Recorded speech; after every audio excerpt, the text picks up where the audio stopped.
What's up, YouTube? Welcome back to CLAO's Network. Today I will show you a couple shuffling techniques I use when I'm playing the Pokemon trading card game. This will also relate to Magic the Gathering and Flesh and Blood, same size cards and similar size decks. Pokemon uses a 60 card deck. And we will talk about sufficient randomization, how to do it in a timely manner, and how to not damage your cards. So I have here a standard format single strike deck, and I also have a fully organized 2010 or Diamond and Pearl through Arceus Plox deck or Gardevoir Gallade deck that I will also show sufficient randomization with in under a minute, since this is fully organized. So we'll have the goal of not having, our entire Pokemon lines near each other and everything. But if you have questions about things that I don't cover in the comments, or if I don't cover anything in the video, go ahead and leave it in the comments. And let's get into it. So here I have a single strike Urshifu Umbreon deck sleeved in Lightning Color Dragon Shield dual mats. And I keep this on my desk. I shuffle it a lot. I play games with it. So let's just go ahead and right off the bat talk about the condition of the cards. I bought all these cards near mint or pulled them myself. And there is a little bit of warp, but it's pretty hard to have VMAXs that don't warp in the first place. But you see no wear and tear on the bottom and top from riffling, and I know a lot of people have been concerned about that if they've been playing online but never played in real life. So I do riffle shuffle and bridge shuffle this deck, and it's all good to go except for a little bit of warping. But yeah, if you're going to play a card game, I would say expect your cards to get a little warped and a little roughed up. And maybe don't play with full arts and all arts and things like that if you don't want to risk them being damaged. But when you're playing the card game, what comes first is actually playing the game, sufficiently randomizing your deck for both the good of you, for your own good and for your opponent's sake, so they know you're not trying to cheat. So sufficient randomization is very important. It's also important to be able to sufficiently randomize your deck in a timely manner because Pokemon TCG standard format regional events are run with 50-minute timers, best 2 out of 3. So if you're taking 3 minutes between Game 1 and Game 2, and then another 3 minutes between Game 2 and Game 3, to shuffle up your deck, cut your opponent's deck, draw cards, that's 6 minutes off the clock, and you're playing less than a 45-minute set. And that's even if you started right off the bat and you weren't taking extra time to set up after shuffling and everything. So these are the things that we will be talking about in the video. So first, let's cover what a pile shuffle is. So a pile shuffle is laying out your cards, you guessed it, in piles. Now, this is a great way to count your deck. Make sure you didn't lose a card in your last match or your opponent picked it up. Make sure there's not a card stuck together or a card stuck in your deck box, and you can go and check for that. So when you're doing the 7-pile shuffle, you'll end with a 4 count up top. You'll go 1, 2, 3, 4, or 1, 2, 3, 4 when you're doing the 7 piles. That'll end to be an even 60 cards. And then from there, you'll go ahead and stack them up and start actually shuffling them. This is not randomization. If your opponent only does a pile shuffle or does 2 pile shuffles or does like a pile shuffle and then a little bit of a Hindu and then hands it to you, that is not good. You need to randomize their deck because pile shuffling does not sufficiently randomize a deck. Now, I'd also suggest to not rely on Hindu shuffle. Hindu shuffle is something that's going to look like this if they are vertically stacking the deck like this. Or a Hindu shuffle can also be while you're holding it midair and you take 1 stack of cards and put it under, or 1 stack out from the middle and put it either on top or underneath, and just keep taking little chunks or little packs of your deck and putting it somewhere else.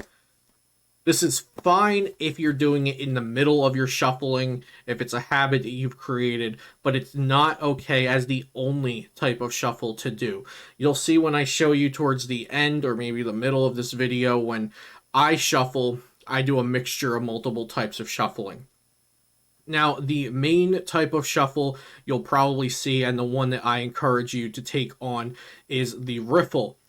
Now, there is also a part of the riffle called the bridge. I will demonstrate both. You can do a riffle on the table like this, or some people even do it overhand like this. That is going to warp your cards more, and that could also cause the little white marks in the middle of your cards that I was showing you my cards do not have. Though that is more strenuous on the actual cardboard. I riffle in the air, but you can also riffle on the table without it hurting the cards. So a great way to start is we're going to hold the deck like this. We have 3 fingers on the side, index finger up the top, thumb here. When we turn it over to start the riffle, we're going to keep the grip with the 3 fingers here, thumb here, and you have your index up here. We're going to take it and put our knuckle and our fingernail, top of our fingernail, on the card. Be sure not to dig your fingernail into it, though. We're just gently placing the top of our fingernail on it, like so. We're going to do that with both halves of the deck, roughly. And we're going to be holding the deck like this, making sure you can see all angles so you can learn this as well. These are what the outer sides of your hand will look like. This is what the inside of your hand will look like, and this is it from over top with just the index finger being able to move and you're still holding the deck knuckled onto the deck. We're going to take our thumbs and fan out the decks like this. And we're going to do that with both hands at the same time, okay? So we're going to do this and let go of the bottom card of each deck at roughly the same time and try to finish at the top card at the same time and fan them. You'll see the cards are kind of intertwined. The goal is to do every other card. It's hard to do it perfectly, but the goal is to do it every other card. But that's what it'll look like, and the cards should just gently fall together after that. So all in one motion, it's going to be this, and then you push the cards. If you're getting resistance from the cards, that means that you're missing some or you're too far away, and that's going to ruin the corners of your sleeves and maybe rip them. You also want to make sure you're not too close, because then you will need to bend your cards more to get them to intertwine with each other. You want the perfect amount of their getting in there with each other, but you don't want to have to bend the cards to do so. Let me do one from the top view down in the air so you can see how it looks when I'm shuffling. That one was a little far away because it is awkward to shuffle vertically in the air like this for the riffle, but there we go. Now, you'll see I am riffling them together and then just mashing them together like that. Riffle and mash. Now, when you start it, it's going to be easiest to do it with the table underneath you, catch the cards, or maybe even use the table just a little bit. But I don't suggest doing the what I call the overhand like this, where you're actually holding the deck a little differently, because you're going to bend the cards a lot more when you're doing it like that. So you want to do this way that I'm showing here. And like I said, doing it vertically is going to be hard, so start like this, all the cards face down, and you're just going to help them just mesh into each other, mash them a little bit, maneuver them around, and it should be quite simple. Now, you see what I did there by habit, because that's what I do a lot, is that bridge at the end. So let's talk about what the bridge is at the end of the riffle. This is the riffle, and the bridge is when you're going to bring your fingers underneath and make the cards do this. It's hard to do vertically, but you'll see this. That's the bridge. Now, you don't have to do the bridge. That is the bridge there vertically. Let me see if I can get one more better look for you. There you go. So, to do that, you're going to do the riffle, but then you're going to stop there. You're going to take your right hand or your left hand, whichever one has the cards at the bottom and whichever is your dominant, and you're going to kind of grip it and then let go while you're pushing down with your non-dominant hand's thumb. So one more time.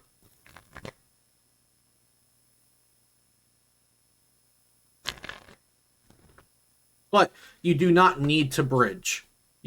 The riffle can be mashed together. You do not have to bridge. The bridge actually bends the cards in the opposite direction. So when we riffle and we are bending them, sorry, drop here, showing you guys the vertical view. So when we riffle and we are showing, we are bending them this way, away from the picture. We are bending them the opposite way when we go in with the bridge. But if you want to make sure your cards remain in as great possible condition as they can, then you want to not do the bridge after the riffle. You're going to want to riffle and then push them together just like this. And it's just fine to do it this way. Like I was saying, I do a combination of shuffles. So let's get into the other one. The other one is going to be the mash shuffle. This is going to be the overhand mash shuffle to be exact. So you're going to hold your deck in your non-dominant hand, just like this. And you're going to take a chunk of the deck. It could be about a third. It could be about half. And you're going to mash the cards in. And eventually, when you get good at it, it's going to look like this.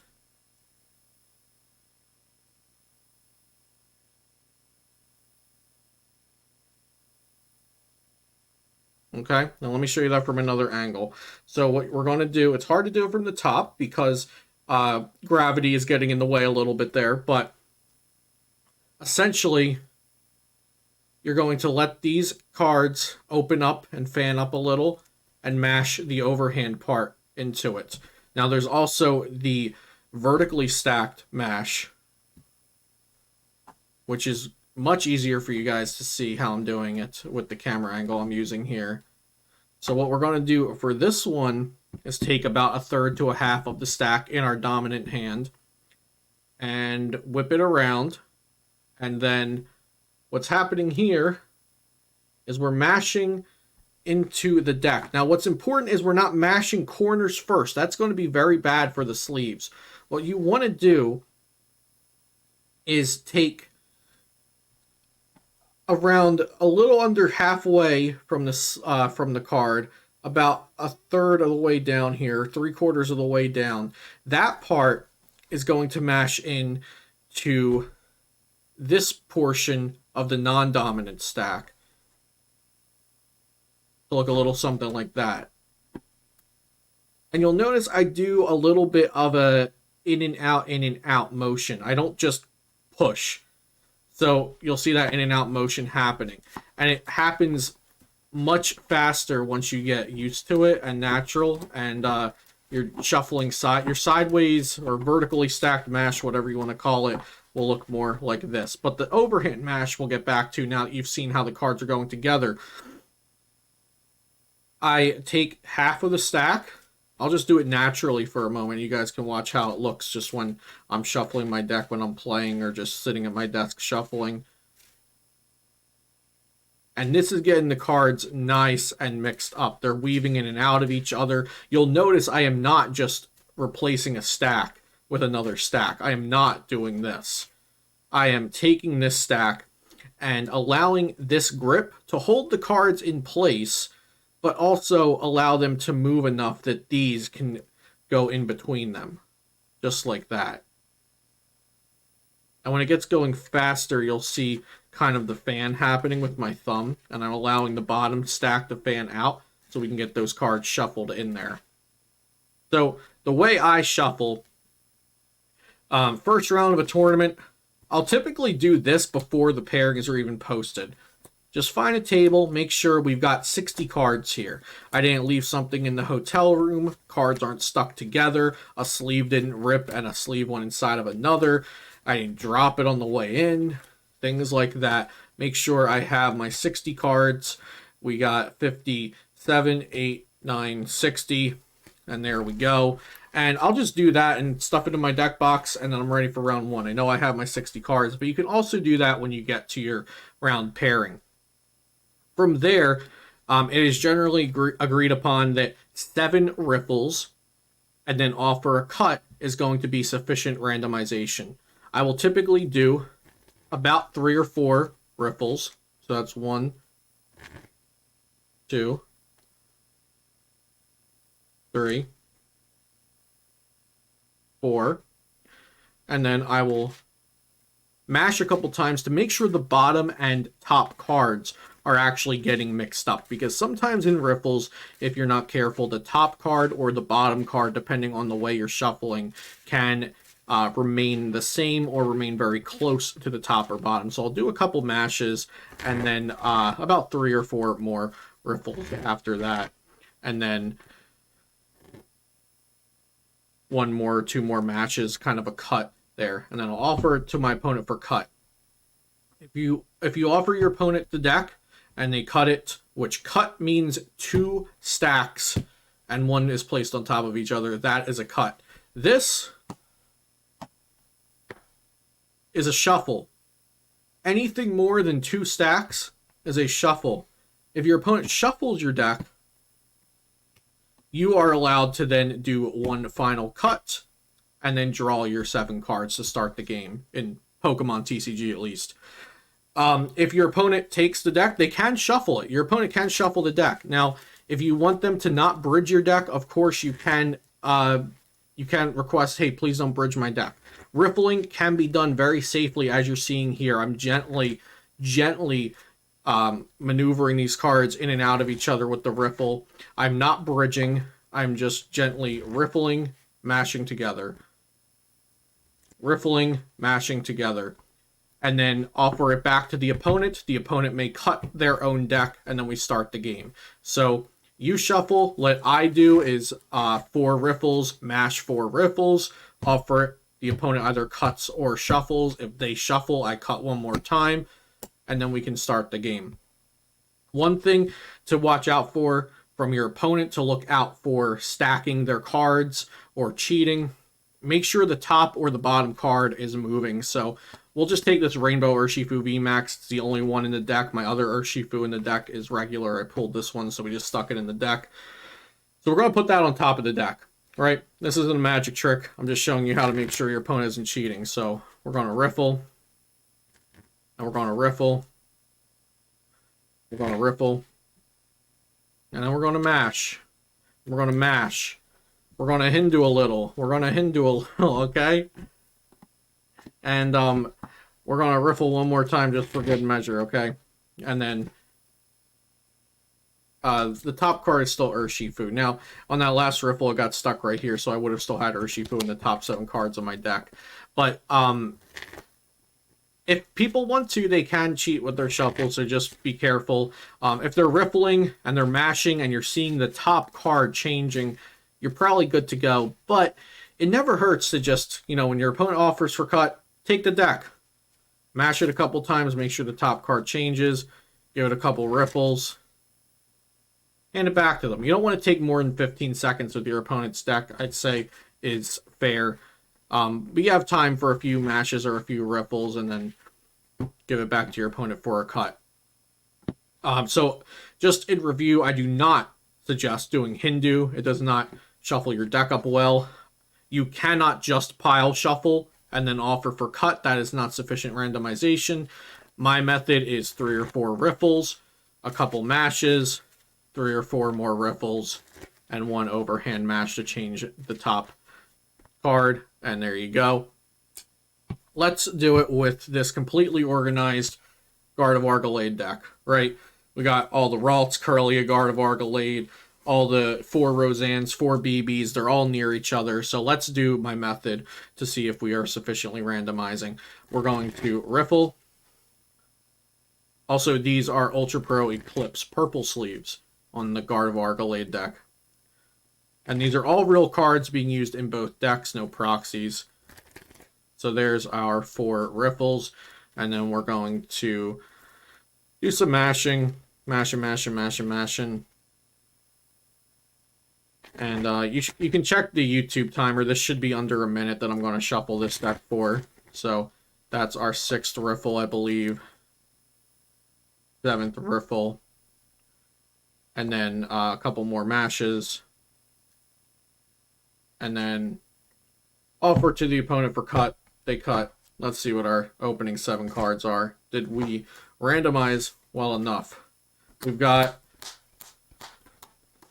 One duplicate, but we've got 3 trainers, 4 Pokemon, and it doesn't look like they were completely near each other at all. We can just go ahead and look at the next cards. Oh, we do have upper energies that are near each other. Okay, so upper energies maybe didn't get mixed up too well, but something to note, if you're sufficiently randomizing and perfect randomization, which is pretty hard to do as a human being, we'll have anomalies happen. You will get, like if you play PTCGO, you will get, you know, a hand of 4 of a basic Pokemon or 5 basic energies, or, you know, some weird things like that. And it does happen. But that's how I shuffle. Just one more time, we'll look at the riffle with the knuckles and letting those cards go, and then just fan them into themselves. And, you know, just for the people that are curious, we'll show the cards one more time. Make sure that within the video we did not damage all of our cards. We'll see here at the bottom and top, there is absolutely nothing going on with the cards. Absolutely nothing on the front of the cards either. Looking quite perfect. So, yeah, that is it for shuffling. And a little bit on how to make sure your opponent isn't cheating. But if you take their deck and mash a couple times, you're going to be good to go. If you do cut, I would change up your cuts. So your opponent offers, cut real short this time. Just the top few cards. Next time, take a big cut.